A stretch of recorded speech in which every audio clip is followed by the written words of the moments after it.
voy a aprovechar de introducir un poco el tema.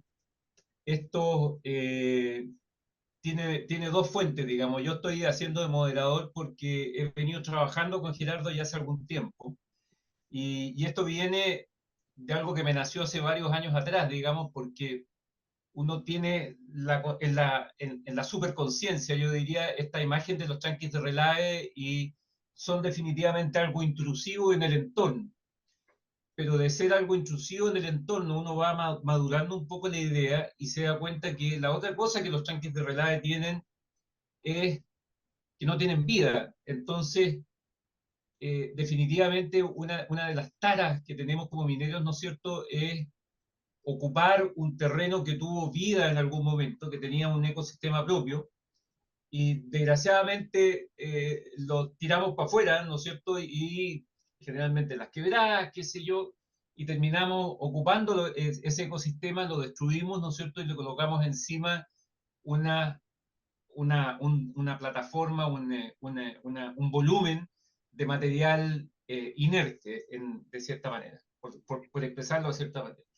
Entonces, siempre eso para mí fue algo que intuía desde hace muchos años, ¿no es cierto?, que era quizás una de las causas principales por qué la gente veía tan mal los relaves.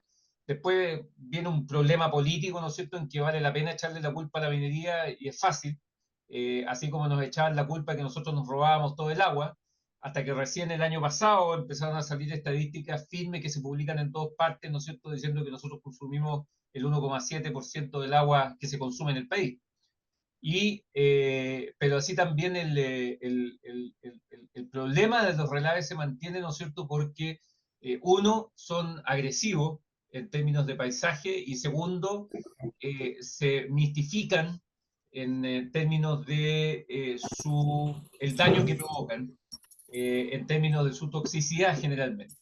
Cada vez que algo de relave cae a una quebrada principal o cae a un conducto de agua o una piscina, ¿no es cierto?, o a un terreno, se arma una laraca enorme y es difícil de entender, ¿no es cierto?, porque un relave a la postre no es otra cosa más que piedra molida, y si tuvo algún químico en algún momento, ¿no es cierto?, esos químicos son la millonésima parte de los volúmenes, ¿no es cierto?, y difícilmente pueden tener alguna afectación, a no ser el olor que sí. Pero en general, ¿no es cierto?, nosotros tendemos a tener una fama espantosa principalmente por este problema. Y una de las soluciones que hemos practicado durante varios años, muchas compañías mineras, es tratar de entregarle una cara más amable a los tanques de relave y para eso procedemos a plantar arriba de la superficie de estos tanques. Ahora, esto ha sido en algunos casos muy positivo, se ve bien, o sea, definitivamente cuando tú ves un tanque de relave que ya tiene ya una masa de carbonización, se ve bien encachado. De hecho, yo trabajaba en una compañía minera de mediano tamaño, donde durante más de 10 o 12 años nos dedicamos a investigar qué especie podía crecer sin necesidad de tenerla en suelo, en un sustrato apropiado, y probamos con una multiplicidad de especies hasta que finalmente encontramos un eucalipto australiano que dio resultados. Y una vez que dio resultados, nos dedicamos, ¿no es cierto?, con jardinería y con bastante riego, a tener una buena masa boscosa. Tanto fue así que agarramos un premio de Senda Geomin, digamos, por la sustentabilidad, qué sé yo, bla, bla, bla. Bueno, eso fue hasta que se me ocurrió invitar a mi amigo Gerardo Soto a terreno para que viera la maravilla que teníamos. Y Gerardo, bueno, empezó a pasear, qué sé yo, y después le pregunto, bueno, Gerardo, ¿qué te parece, qué sé yo? Y me pegó 3 palos, igual que un conejo, ¿han visto cuando le pegan un conejo en el tungo? Bueno, exactamente eso fue lo que hizo mi querido amigo Gerardo, porque me dijo, bueno, yo no sé qué es lo que tení, pero lo que no tení es algo sustentable. Primero porque esos pobres árboles están sin sustrato, por lo tanto no tienen de qué agarrarse. Y segundo porque se van a morir en el momento en que tú dejes de tirar el agua. Entonces, clac, ok. Cuál es la lección? La lección es que cuando uno tiene un plan de cierre al porta, ¿ya? Y tiene sus boletas de garantía, eh, hay plazos que tienen que cumplirse y hay otros que son ad eternum, como el que hay que cuidar prácticamente de por vida, ¿no es cierto?, lo que dejaste como un pasivo ambiental. Y de solo pensar en el gravamen que podría significar, ¿no es cierto?, si yo hubiese comprometido esa masa arbórea con el servicio de evaluación ambiental, si yo lo hubiese comprometido, lo que significaría para los dueños y para los hijos de los dueños, los nietos, ¿no es cierto?, el tener que mantener ese tanque relay, un pasivo, ¿no es cierto?, con esa masa de árboles arriba, no me hizo ninguna gracia como gerente general en ese tiempo, ¿no es cierto?, y me quedé impactado, porque dije que hay algo que está soberanamente mal. Y después revisando casos alrededor del país me encontré con que, bueno, todos pensábamos más o menos de la misma manera, ¿no es cierto? Y que muchos de estos ejercicios fracasaban o van por el fracaso, ¿no es cierto?, si uno no considera el costo de la mantención de esta masa. Entonces, uno, eso. Dos, el hecho de que, y eso lo vamos a ver con Gerardo, vamos a ver la importancia que tiene el suelo en términos de la generación de un tapón físico-químico para ese volumen de material que nosotros tenemos ahí abajo. Una de las cosas importantes, ¿no es cierto?, no tan solo es contener el viento, sino que simplemente evitar de la mejor manera posible la lixiviación natural que se produce cuando por meteorización, viento, temperatura, agua, ¿no es cierto?, las aguas van pasando por el relave, ¿no es cierto?, y se van acomodando y van filtrando y van agarrando materiales, qué sé yo, y de ahí se van a las napas, y ahí tenemos otro problema cuando uno empieza a controlar durante, y antes, durante y después, ¿no es cierto?, en los pies del relave, y se encuentra con que, curiosamente, en un año uno tenía ciertas características físico-químicas, ciertas cantidades de minerales, y al otro año tiene características totalmente diferentes, o incluso en periodos más largos. Y eso me llevó a pensar, bueno, aquí obviamente, ¿no es cierto?, que esto no se trata de que las condiciones de la napa cambiaron per se, sino que simplemente hubo infiltración, ¿no es cierto?, que yo no pude detener en mi relave. Entonces, segunda cosa que más o menos me llamó la atención, ¿ya? Y la tercera, que también es importante, ¿no es cierto?, es cuando uno hace una inversión de cualquier tipo, sobre todo en minería, nosotros tratamos, ¿no es cierto?, de que tenga un rédito, un retorno. Y cuando uno plantea la nueva industria minera, y esto es algo que me convencí hace muchos años, no puede plantearla que no sea de una manera muy lógica, que es que el negocio minero tiene que ser al menos igual a la maximización de la función, extracción de las reservas, licencia social y medioambiental. Y eso yo lo digo desde hace como 10 años, lo planteo con una ecuación chiquitita, pero en realidad ni yo mismo encontraba cómo hacer valor ciertas cosas, como por ejemplo la forestación o el crear una biomasa arriba de un tanque relay. Y bueno, hay una forma de verlo que efectivamente, ¿no es cierto?, me permite que esto que yo voy a hacer, lo que vamos a presentar hoy día, me permite pensar que en el largo plazo convierto un liability en un asset, un pasivo en un activo. ¿Por qué? Porque ese activo va a generar lucro. Entonces, con ese atractivo es que te dejo, Gerardo,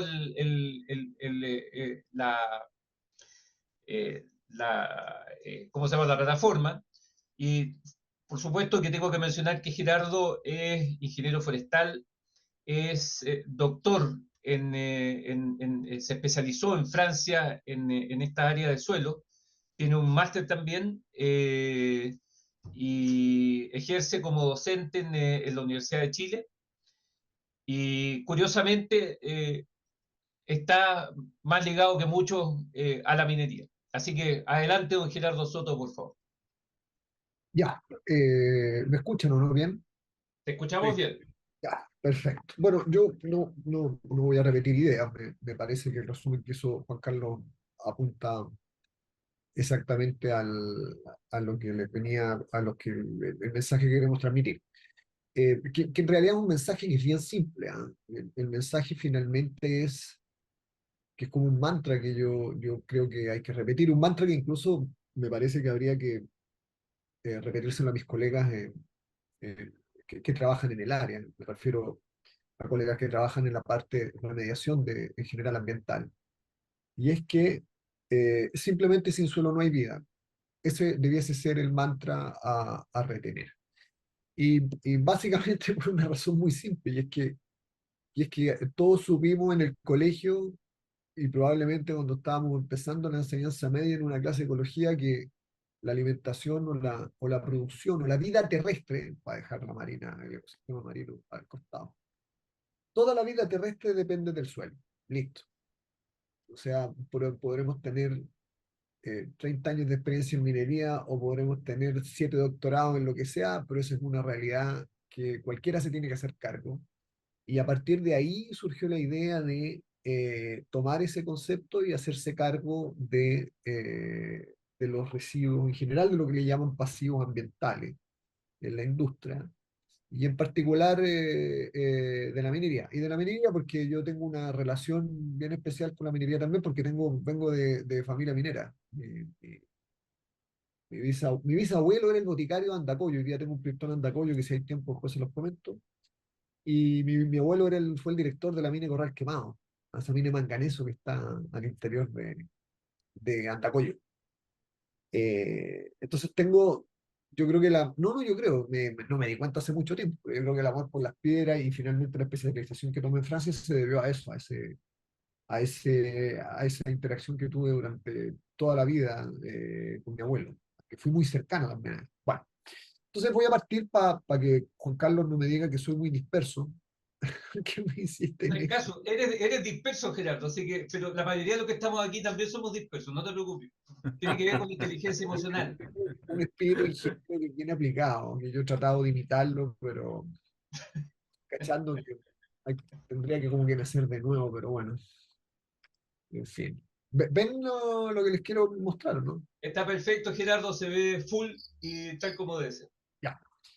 Entonces, bueno, este es un material de apoyo, pero básicamente yo con esto que soy disperso, qué sé yo, lo que quería transmitir primero es esto tiene, tiene un espíritu también. Las cosas siempre tienen los proyectos también tienen un espíritu, no solamente algo por lo cual queramos trabajar o queramos generar ingresos.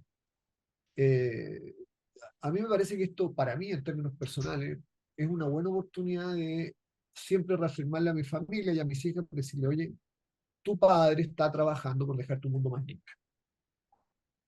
Bueno, entonces, eh, eso es lo que les quería transmitir y bueno, voy a partir con. Lo armamos de esta manera, pensando en que teníamos que fijar ciertos puntos de acuerdo. Estoy mirando para el lado, porque en realidad el video lo tengo acá, pero yo sé que la cámara es esa. No, podía estar en esto Eh, encerrado aquí. eh, Borrar eh, esa. Sergio. entonces, bueno, Espérate un poco, ahí, ya. Papá Sergio tenía que poner el mute, pero ya lo puso. Ya. Dale ya, nomás. la definición de suelo, que en realidad la quisimos poner porque justamente son esas propiedades las que definen las características, no, que son la clave en el fondo del éxito en el largo plazo de lo que puede ser una remediación ambiental y sobre todo en el campo de la industria minera. Y dice relación con todo lo que está en la definición, el tema mineral y lo que le acompaña, que son aire, agua, materia orgánica, micro y macroorganismos, en fin, que son ¿sí? Son los que le dan la propiedad más, las propiedades más particulares que tiene el suelo, que es un sistema que permite, que tiene una serie de ventajas. Es una esponja en términos de absorción de agua, es un filtro cuando uno tiene contaminantes, porque tiene una capacidad de absorción con D de dedo, ¿va? Con D de dedo. Un proceso físico-químico de retrolixiviación, porque ustedes me entiendan, muy importante. Aparte de eso, tiene la capacidad de albergar vida y de alimentar las plantas que ahí se generen. Entonces, es un medio extremadamente complejo, pero cuyas propiedades son muy funcionales al objetivo que uno se plantea y es la remediación. Por todas las condiciones. Gerardo, ¿Sí? ¿cuánto dura el suelo? Ah, qué buena pregunta, nunca me la había hecho. De hecho, eso no estaba preparado. No, pero te la hice para... El suelo no, o sea, el complemento podría ser cuánto demora uno en generar el suelo. Eso No, no, también, no. ¿Cuánto te dura una vez que ya lo tienes sobre una superficie? si no está sometido a un proceso de erosión exógeno, exógeno me refiero a un desequilibrio que se provoca en el sistema y que en el fondo vaya a, vaya a, vaya a dañar el sistema suelo, eh, no tiene límite de duración.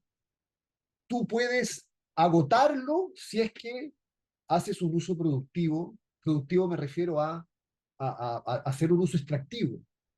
¿Ah? Tú puedes agotar un suelo perfectamente, en el caso del sur, por ejemplo, que ya empiezan a tener que meterle energía al sistema. Cuando tú vas ya por la tercera rotación de árboles, la primera rotación me refiero a ciclos de crecimiento y corta. A eso me refiero con rotación. Entonces, en el sur de Chile ya va a ir por el tercero. Los primeros empezaron en los años 70 con el decreto ley 701, que fue mi querido colega Ponce Lerú, que lo puso que es ingeniero forestal, en realidad, para que sepan, el actual presidente de SQM. Él fue el que llevó a cabo el decreto ley 701 en los primeros años de dictadura, en el fondo, que fue lo que pasó. Y que fue un éxito rotundo, yo creo que son dentro de las políticas públicas asociadas a lo que ha sido la rehabilitación de paisaje y la posibilidad de cubrir suelos que estaban descubiertos por los incendios que había hecho la agricultura en el periodo anterior. Fue muy, muy exitosa, muy, muy exitosa. Bueno, entonces, a la tercera rotación tenemos que empezar a meter la energía, algún tipo de fertilizante al sistema para que lo mantenga. Pero si eso no ocurre, en el fondo, si el sistema queda instalado, yo no tengo, y tampoco hay referencias de que eso tenga algún tipo de gasto, que era lo que yo, por ejemplo, les coloco un ejemplo.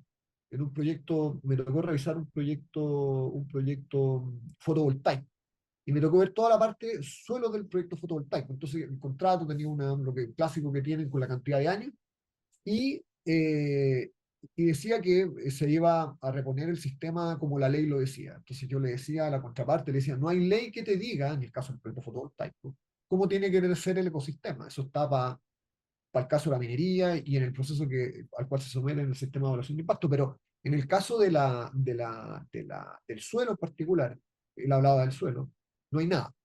Entonces, conversaba con el abogado y me decía, pero si nosotros vamos a usar el sistema, por lo tanto lo vamos a gastar. O sea, no puedes, todo se gasta. Y yo le decía, no, viejo, si el ecosistema no se gasta, tú no lo gastas. El ecosistema, si está en equilibrio, no se gasta. Y el abogado no había caso que me entendiera esa idea de que en un ecosistema natural, con los ciclos que tiene, hay evolución, no hay pérdida de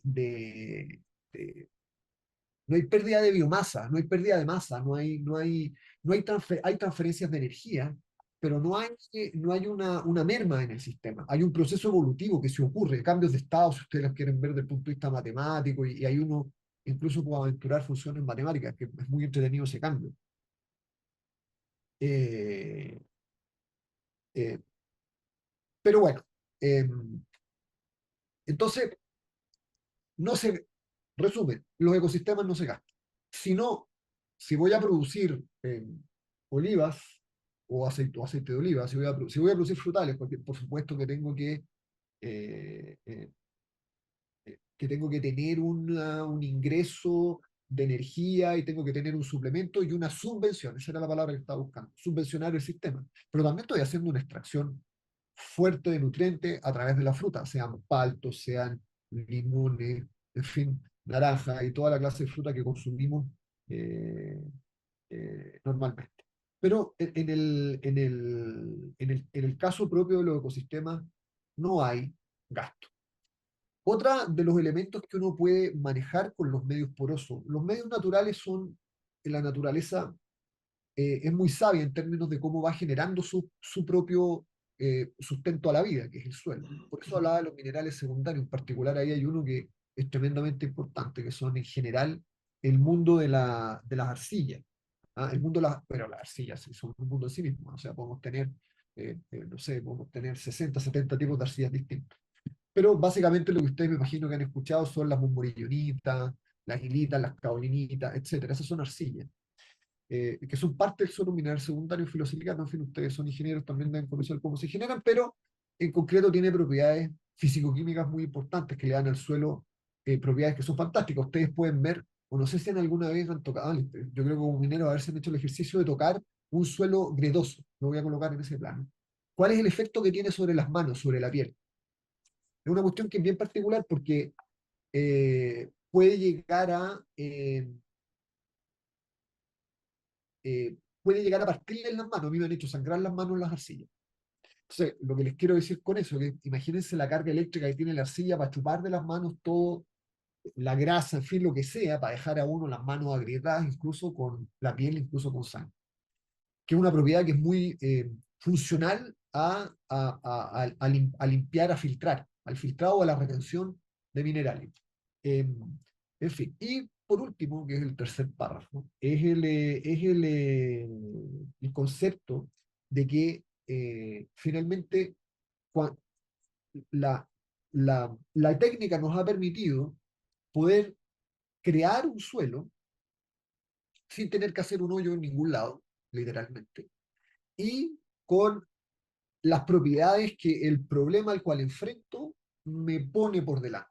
Hay una cierta flexibilidad que uno puede manejar respecto de, y aquí entro en un concepto que es distinto, el primer concepto era el suelo natural y yo les hablo, ahora hablo de tener un suelo, pero armarlo con otro tipo de materiales, que no sea hacer un hoyo, sino que básicamente con residuos, pero que funcionalmente tenga las mismas propiedades. Entonces, yo diría que ese es el elemento esencial, el concepto de suelo y el concepto de poder variar su formulación en función del problema que se requiere. Y por último, que yo les comentaba recién, es que si no hay suelo no hay vida posible. Ese es el mantra que tienen que retener. O sea, para los que son mineros, no pueden no pensar eh, que a partir de aquí deben construir el razonamiento para remediar algo. Esa es la base. Y por eso hablo, ni siquiera hablo de concepto, hablo de que a partir de aquí empiecen a pensar cómo resuelven el problema hacia adelante. Yo, Gerardo, sí, déjame hacer un pequeño paréntesis ahí, porque yo creo que eso es importante. O sea, primero que nada, lo que enfrentamos, ¿no es cierto?, es que para remediar un pasivo ambiental, llámese la superficie de un tanque de relave o desmonte o una pila de ripio, eh, el ocupar suelo es la mejor alternativa porque primero me va a ofrecer la posibilidad de generar un tapón físico-químico, lo que impide, ¿no es cierto?, que soluciones entren y produzcan lixiviación con el desmadre hacia abajo. Eso es lo primero. Lo segundo es que el diseñar el suelo, que es diseñable, porque ese es el segundo aspecto que a mí me gustaría enfatizar. El suelo es diseñable de acuerdo a las condiciones del entorno. Eso es lo que he aprendido de Gerardo, y es también un mancha que uno debe ocupar. O sea, no es que yo vaya a buscar tierra de hoja al sur, sino que simplemente en las condiciones, ¿no es cierto?, en que uno está en la faena, puede llegar a determinar el suelo apropiado, ¿no es cierto?, para colocar sobre la superficie del pasivo que yo quiero intervenir. Eso es lo segundo. Y lo tercero, ¿no es cierto?, es que puedo crear una biomasa que sea capaz de sostenerse en el tiempo después de que yo la críe. O sea, voy a darle un periodo en el tiempo, ¿no es cierto?, en que le voy a dar nutrientes o le voy a dar agua, le voy a dar lo que sea, y después de eso la dejo solita, ¿no es cierto?, a la acción de la naturaleza, y esa biomasa, habiendo el suelo correcto, se va a mantener. ¿Estoy bien, Gerardo? pero eso es lo que les decía, si se va a el sistema se va a autosostener, no se gasta. Incluso va a tener aporte externo. Si el sistema está bien armado, seguramente va a volver la fauna, y digo fauna, puede ser pájaros, no digo que van a tener guamules, no estoy en ese plano, por favor, pero van a tener aves, van a tener una biodiversidad que se va a poder instalar. Y eso va a complejizar el sistema, va a seguir aportando, pero el sistema no va a retroceder, que es hoy día el gran problema que tienen, y con lo que justamente Juan Carlos le explicaba cuando yo vi el trabajo que habían hecho, y yo le decía, pero claro, si tú sacas el agua del estado que tú tienes el sistema, lo haces retroceder hasta la muerte, hasta que el sistema ya no es sostenible. Si en el fondo, si ustedes lo ven de un punto de vista un poco más cartesiano, y lo ven el sistema como si fuese un elemento en el espacio en que está definido por el tiempo, lo que se llama la arquitectura y la estructura, en esas tres dimensiones para simplificarlo. Yo finalmente, al hacer avanzar siempre el tiempo, pero al dañar la estructura y la estructura, termino llevando a la muerte al sistema. Entonces, el cambio de estado es un cambio totalmente desfavorable, pero eso nunca va a ocurrir si el sistema está bien sostenido. Y como dicen los japoneses, son las raíces las que sostienen al árbol. ¿Ah? Buenas raíces, buena base es la que a uno le permite. No sé si vieron las películas del Karate Kid, que le repetían mucho a Daniel San, no, mira, si son los árboles, las raíces. Bueno, ese es el concepto, eso es lo básico. Es milenario eso de entender de que todo parte desde el suelo, desde el suelo, desde el suelo y desde el suelo. A partir de ahí todo se genera. Entonces, nunca, no, voy a ser incluso un poco, voy a ser radical en el concepto de que nunca, no es que en mi opinión, nunca debiese considerarse una solución de remediación sobre un pasivo orientado a reconstruir el paisaje en que no haya suelo considerado. Eso no puede ser, porque significa que se van a meter en un problema hacia futuro, y lo que dice Juan Carlos es tremendo, o sea, significa que le van a heredar a la generación siguiente el problema. Y puede ser, se lo heredan a la generación siguiente desde el punto de vista social, por el entorno y los vecinos que están ahí, los hijos y nietos y bisnietos, y si es una familia que detenta la propiedad de la compañía, se la van a heredar a los hijos, a los herederos, a quien sea, o en la venta, en fin. O sea, se meten en un problema sostenible de largo plazo. Eso sí que es sostenible. ¿Ah? No tienen una sostenibilidad para la remediación, sino una sostenibilidad del problema. Esta idea que después uno lo descubre y aparece tan obvia, ¿ah? Como que si uno siempre la tuvo en las narices y nunca la vio.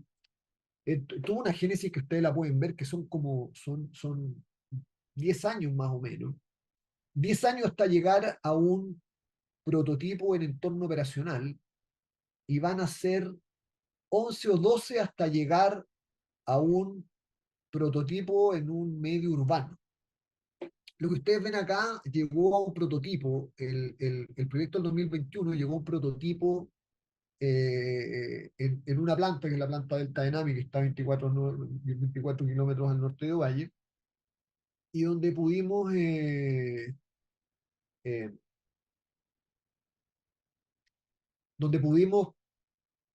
pasar de una escala en la cual la academia siempre trabaja mucho, que es el laboratorio y eventualmente en nuestros casos en los invernaderos, para llegar a terreno y salir de los 4, 5, 6, 10, 20 kilos que uno puede trabajar con tierra y mezcla en un invernadero con macetas que son unas bolsas, a tener que producir 700 toneladas de ese suelo e instalarlo en una parcela de 800 metros cuadrados y de 55 centímetros de espesor sobre el relave en pasta de la planta del Tanami. El último proyecto que ustedes ven es uno que está vigente hoy día y que justamente nos va a permitir cerrar el círculo instalando o cubriendo con este material, con este tecnosuelo, un relave urbano en la ciudad de Andacoya. Ahí hay otro tema que es un tema distinto al tema propio del paseo, y es que nos costó mucho conseguir un relave para poder para poder ejecutar el proyecto. Y eso es porque tradicionalmente los propietarios de relaves quieren dinero. Y yo les decía, oye, si esto es deuda ambiental, esto es pasivo, si no, mira, aquí está el análisis, si tú tenés basura, no, mira, yo tengo, ¿cómo fue lo que me dijiste el otro día, Juncal? Tengo cobalto, tengo tierra rara, no, tengo oro por todos lados. Entonces, sí, pero si acá tengo, aquí no hay nada. Entonces, prefieren dejar el relave ahí, que siga erosionándose por viento, que de repente haya una lluvia y se lleve la mitad, en fin, y todo, que lo respiren sus hijos, sus nietos, sus bisnietos, mientras alguien no les ponga el dinero sobre la mesa. Entonces no fue muy complicado, pero logramos convencer a alguien que nos diera un relave y finalmente vamos a ejecutar ahí un proyecto y de las 700 toneladas pasamos a las 4.000 eh, para hacer el diseño del paisaje, las plantas, el fin, etc. Pero bueno, ha sido una génesis que lleva tiempo, esto, ¿no? No es un tema que sea menor. Y como les comentaba, eh, aquí hay varios conceptos que quiero. El primero es el tema de la sostenibilidad, sustentabilidad en el largo plazo. Ustedes ya saben, se los repetimos. Eso es una condición que se logra si usted compra un tecnológico en particular. Lo segundo es la posibilidad de adaptar, ¿no?, en las condiciones a las cuales a mí se me presente. Como un ejemplo muy concreto, si yo tengo un relave en general que tiene condiciones muy ácidas, uno puede no manejar la condición del relave en sí, pero por lo menos manejar la condición del suelo y que por lo menos esa acidez quede contenida en el relave y no pase al suelo. Uno puede manejar el pH del suelo, un tema que es bien sensible porque de eso depende la producción de biomasa y además de la retención de nutrientes, incluso metales. Pero está la flexibilidad. Lo segundo es que eh, el producto se puede generar in situ, y eso significa que nosotros podemos hacer uso de algún tipo de material que tenga la mina y con otro que se pueda perfeccionar ese material de la mina para generar el mejor sistema o ecosistema poroso que pueda sostener luego la vida. No sé si me logran entender, pero como estamos ocupando residuos de otras industrias o de la misma industria, podemos ocupar material de empréstito que haya tenido la mina y que no lo ocupe, o podemos traer residuos y trabajar mezclas para que se pueda generar un ecosistema poroso, lo voy a poner así, el suelo, que luego pueda albergar la vida. Y la tercera idea es, y que Juan Pablo lo dijo con el tema del tapón físico-químico. El tapón físico-químico, el concepto es decir, mire, vamos a interpretar, y digo, no estoy diciendo que sea así, por favor entiéndame, pero vamos a hacer el mismo concepto que ocupan las plantas nucleares. Entonces, en las plantas nucleares queda un núcleo completamente aislado del entorno, completo, que le ponen 8, 10, 15 metros de un hormigón armado, en fin, ahí son otras las condiciones. Acá el concepto es el mismo. Vamos a aislar el relave del ambiente, porque el suelo, como ustedes bien saben, los medios porosos son excelentes aislantes. Aislar significa, uno, al suelo no le, perdón, al relave nunca más le va a entrar agua, o sea, el suelo es una esponja, va a ser capaz de retener todo el agua que le pueda llegar del ambiente si hay una lluvia, primer punto. Segundo, nunca más va a traspasarse temperatura al relave. Ustedes saben, me imagino que han caminado arriba de los relaves, son calientísimos, o sea, hierven los pies. Yo tengo termómetros puestos en el relave de NAMI y llego a medir en un día de verano 43, 44 grados. En un relave en pasta claro, de color claro, o sea, con un albedo gigante. Imagínense lo que puede ser eso en términos de si hay humedad en el sistema, cómo la combinación de temperatura y humedad desencadena reacciones químicas. Eso queda completamente aislado. O sea, nunca más entró la temperatura, pasó la temperatura, nunca más penetró el agua, pasó el agua. Y el tercer elemento, bueno, quedó contenida la erosión. Eh, y a partir de ahí, además, la vida se puede desarrollar sin ningún problema. El otro punto es que si ustedes tuvieran un derrame, hace poco, fue el año pasado, como en octubre del año pasado, el ducto que transporta concentrado, que fue poco lo que se cayó, fue menos de media hectárea lo que eventualmente se manchó de pelambre. Entonces, yo le decía a mis colegas, pero si lo que si hubiera querido ahorrarse problema, está la mancha, y el mismo principio, si estas soluciones ya están, el mismo concepto que ocupan en las bombas de bencina. En las bombas de bencina, para contener un derrame de hidrocarburos, sea petróleo, aceite o lo que sea, tienen por ley tarros, que son estos tarros de 200 litros, que no son 200 litros, bueno, pero de arena. Entonces, tiran la arena sobre la mancha. Bueno, acá el concepto es exactamente igual. O sea, ustedes diseñan un tipo de suelo y ese tipo de suelo lo tiran sobre la mancha. Ahí quedó. Nunca más se va a mover el contaminante por otro lado. Si es que fuese el caso, y o lo pueden dejar ahí, o pueden simplemente retirar el suelo y se acabó el problema. O sea, esa es una ventaja. Eso es parte de las condiciones físico-químicas que nos da Juan Carlos. Y el último elemento, que es algo muy importante, hoy día me tocó escuchar en la radio esto, el último informe del cambio climático del IPCC viene orientado hacia las empresas, hacia organizaciones. Esto salió hoy día en la mañana. Esto es de hoy día en la mañana, a las 8 de la mañana, cuando está escuchando la radio.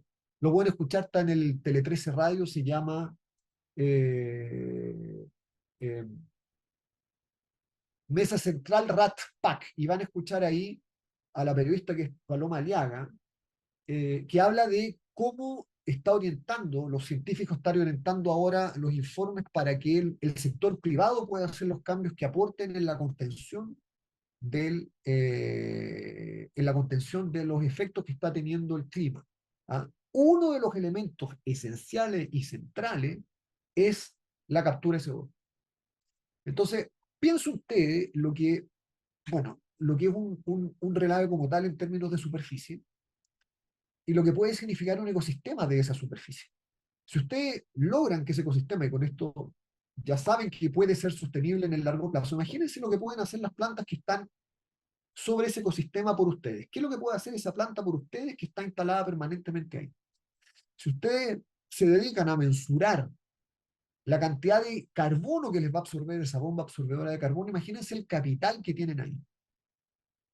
Entonces, puede ser un muy buen estímulo para el sector privado, no solamente por lo que hoy día nos recomienda el IPCC, sino que pensando en que la minería puede hacerse cargo en sus planes de compensación con estas bombas absorbedoras de CO2, ya sea porque la instala sobre un relave que estuvo abandonado de otra mina en otro lugar y se gana en el cielo, porque eso no lo hace nadie, pero sí capitalizan de manera privada la absorción de CO2, y eso hoy día en Chile está reconocido por una ley, entre paréntesis, por si no lo saben, no tenemos una legislación ambiental tan básica como Greenpeace señala que tenemos.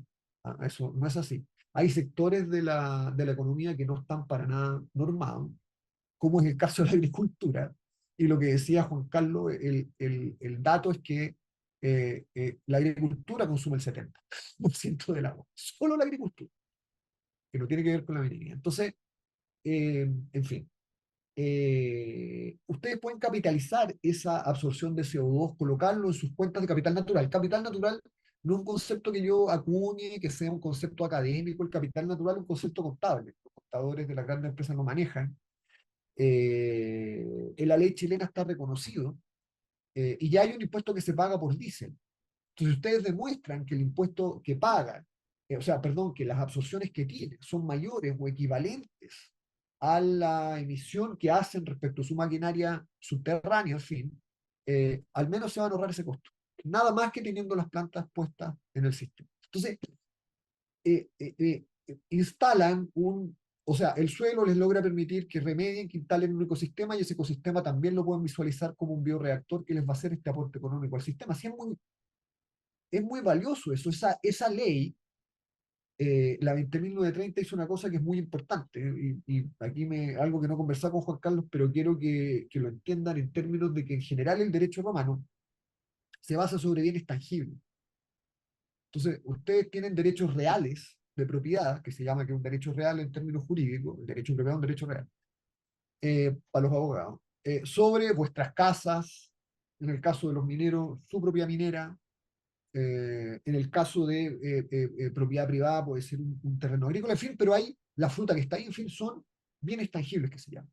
Bueno, la ley 20.930 viene a meter al sistema económico bienes intangibles, y en particular viene a darle una viabilidad, por ejemplo, al CO2, que es un bien intangible del sistema.